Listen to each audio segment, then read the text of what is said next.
No matter who they are, I wager that every species and faction bears at least a few black marks on its record and history. The Adeptus Astartes are no different, but while some are cursed by genetics like the Sons of Sanguinius, or by association like the Unforgiven, there are some whose actions cause the greatest blemishes. Such an example can be found in the chapter we explore today, a savage group of Astartes with the almost unique dishonour of betraying the Imperium, yet being welcomed back to the fold. Even their peers from the conflict of their secession haven't received the same measure of good treatment from humanity's empire, though in truth, said secession and restoration seems to lie with bonds, debts, and politics, as opposed to any true feelings on the Imperium as a whole. Believed to trace their origins back to the early days of the Codex Astartes, they are the scions of Rogel Dawn, hailing from the binary world Stygia Aquilon, known as the Executioners. This is Tactica Imperialis, and welcome to 40k Stories. Though records of the matter are only found within their own archives, it is thought that the Executioners chapter was founded in the third founding, the first one after the original division of the legions by the Codex Astartes. What is undisputed is their gene heritage, that being the line of Rogel Dawn and his imperial fists. The founder of the chapter, according to those same records which I'm inclined to trust, was an individual called Fafnir Ran. Hailing from Inwit, the world on which Dawn had landed following the Primarch's scattering, Ran was Lord Seneschal of his legion and the leader of the first and presumed most elite assault cadre in the entire Imperial Fists. He fought alongside First Captain Sigismund in the Solar War and led the defence of Terra's Lion's Gate spaceport, the largest of its kind on the cradle of humanity and part of the greatest concentration of Imperial fortification around the palace in the Siege of Terra. Whilst noted for his honour in a battle alongside Sanguinius, Ran was also known for his savagery using his twin axes, so it is little surprise that these traits were passed to the chapter he founded. In fact, his signature weapons of twin axes and shield have become the icon of the Executioners, a choice no doubt done to honour Fafnir Ran, if not done by him personally like Sigismund with his Black Templars. As for why the Executioners were founded, again we can only draw upon their own records, which state that it was done to seek out and put down humanity's enemies. Unlike chapters like the aforementioned Black Templars, however, the Executioners did take a home rather than become a crusading chapter. Said home is found in Segmentum Tempestus on the binary orbiting spheres known as Stygia Aquilon. As far as I understand, this is essentially two planets in a binary orbit around their system star that I'd have to visit in orbit to verify. A geostationary asteroid plays home to Darkenvault, the chapter's fortress monastery, which was invaded in M39 by an unknown Xenos race, a tale we'll get back to later. The founding of the Executioners coming in the third founding is an idea supported by their confirmed presence during the War of the Beast. Since the fourth founding came after this, and the second one's chapters did not include the Executioners, it would make sense. During this conflict, the chapter joined the Crimson Fist in guarding Terra during the assault on Ullanor by Lord Commander Courland. While they did not officially respond to the invocation of the Last Wall Protocol, their presence as Sons of Dawn is unsurprising. I also expect that a chunk of their forces were given over to the rebuilding of the Imperial Fists after their near annihilation during the second Ullanor assault. After that, the Executioners fell off the grid of history for millennia, but whether under Fafnir Ran's instruction or over time, their chapter structure has diverged from the other Sons of Dawn, not to the levels of the Black Templars, but certainly out of step with Guilliman's Codex. Perhaps most notably, every company of the Executioners has 3 assigned chaplains known as Death Speakers instead of the typical one.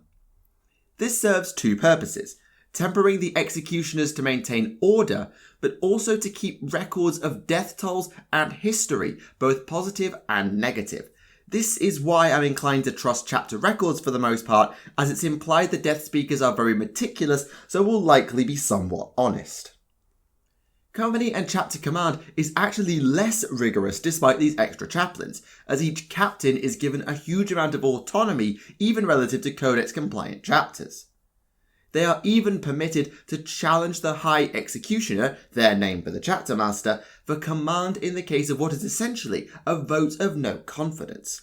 There is almost a tribal element to the Scions of Ran, perhaps less surprising than you may think, given Ran himself was a tribal chief on Inuit before the coming of Dawn. Outside of this, the only hint at the close assault nature of the Executioners and their founder comes from the lack of Devastator squads.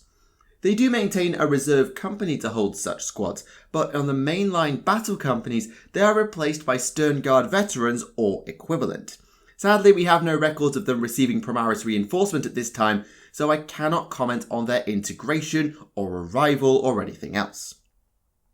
The chapter has also founded several successors throughout its history, unsurprising given their age. Only 2 have been confirmed, though a third is speculated, and sadly, aside from the odd appearance in major wars, we know little to nothing about them. Whilst we already discussed their involvement in the War of the Beast, the next appearance of the Executioners in any records but their own came in M36.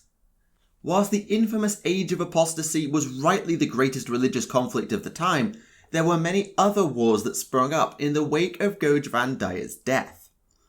The largest and most powerful of these was the Plague of Unbelief, springing from a single cardinal on the world of Gathalamor before assaulting Fenris of the Space Wolves and eventually falling in a popular uprising. During that time, the Executioners joined many Space Marine chapters in opposing the forces of the rebellious Cardinal Bucharest, being one of the first to oppose his vast cult and empire.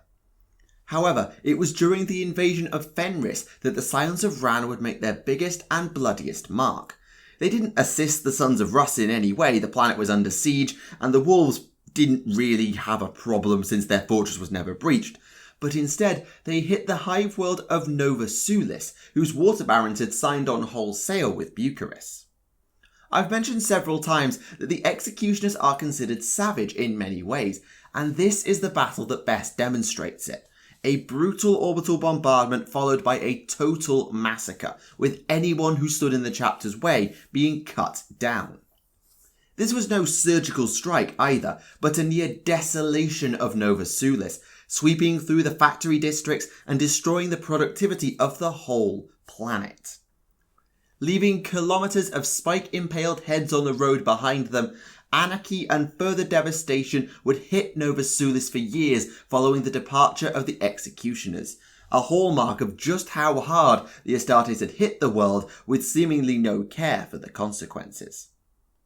This power and savagery, however, would not save the chapter from walking the tightrope of annihilation millennia later, when their home came under assault as I mentioned earlier. The Siege of Darkenvault was in M39, a time in which the Executioners had been battered by wars with Orcs and Enslavers down to roughly 30% strength. As such, the arrival of an unknown Xenos race speculated by some to be a Tyranid precursor proved too much for the limited forces to repulse. The catacombs of Darkenvault were breached, and the High Executioner of the day was even slain by these mysterious Xenos, and the line of Ran would have ended there and then were it not for external intervention.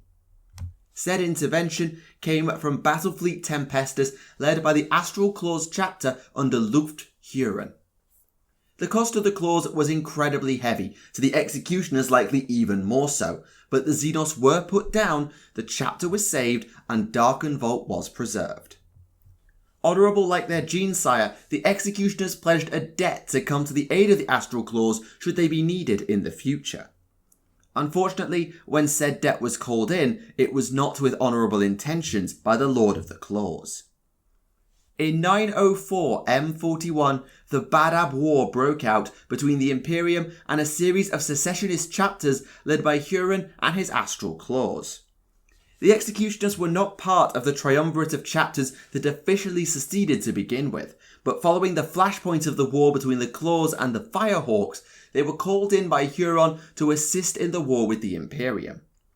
However, the chapter master Arkash Hakon was seemingly reticent to fully throw his lot in with the secessionists, instead sending in a minimal force under High Chaplain Thulsa Kane. Even without a full chapter to wield, Kane and the Executioners were a very dangerous asset for the secessionist forces. and then the honour that brought them into the Badab War would see them removed from it. In 911 M41, Kane's forces were able to cause the surrender of a Salamander's battle barge known as the Pyre of Glory. The surrender was peaceful by all accounts, but when a contingent of Astral Claws showed up, they attacked the Salamanders anyway. The Claws under Archcenturion Karnak Commodus were after the gene seed and weapons of the Astartes on the Pyre of Glory, but Kane was having none of it due to the dishonour of attacking an already surrendered foe. In retaliation, the Executioners turned on the Astral Claws and massacred them. The battle became known as Red Hour due to the bloodshed by presumably all 3 chapters. Whilst Kane did not immediately switch sides in full and join up with the Imperium, he and his forces acted as a rogue element for the next year, swearing loyalty to neither side and attacking them both. This was still a tenuous time for the Scions of Ran, especially now that both loyalist and secessionist forces were opposed to them, but the end of the Executioners in the Badab War came not on a battlefield, but with diplomacy. The Salamanders felt that they owed a debt to Kane and the Executioners for saving the Pyre of Glory, and in 912 M41 they used their likely extensive political leverage to repay it. They negotiated with Kane and the Imperium for the safe withdrawal of the Executioners from the conflict, a surrender of sorts, but certainly far more than especially the Howling Griffins chapter would have offered. This did not lead to a full pardon, however, and just like the Lamenters and the Mantis warriors who joined the future Huron Blackheart, the Executioners were punished with a 100-year penitent crusade.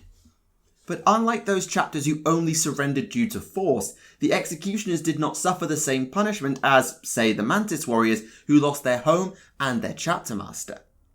Stygia Aquilon was handed over to the Salamanders and the successors of the Executioners to be returned to the chapter should they make it back from their crusade. Arkasha Khan's and Thulsa Kane's fates are unknown, but I suspect that the High Executioner would have been supplanted by Challenger from within, if nothing else.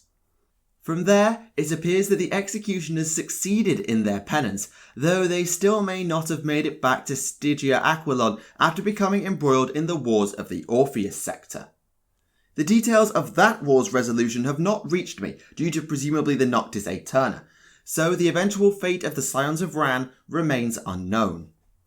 Since they have likely gone unreinforced for centuries by now if they haven't come back to Stygia Aquilon, and without any Primaris as well potentially depending on whether the Custodians found them, I suspect that the Executioners chapter, if they didn't get home, may have already passed into history. So ends, perhaps forever, the tale of the Executioners. From cloudy origins under an Inuit legend to oaths and debts that may have led to annihilation, the sons of Fafnir Ran forged a legacy of their own that will hopefully live long in the memory of the Imperial Fists. Even if they never make it back from their penitent crusade, wiped out in Orpheus or elsewhere, I hope that history remembers the Executioners fondly as a chapter that fought with honour and principle, no matter their allegiance. But we shall see, and maybe the Sons of Ran will make their savage presence felt again in the future. For now, however, we must move on. I think that the next log shall explore something close to home, yet simultaneously far from home for me. Whilst it may not be the most comprehensive case study ever seen, it should give some insight into the expansionist mindset of perhaps the most expansionist empire in the galaxy today. Thank you for watching Tactica Imperialis, and I'll see you all again. Goodbye.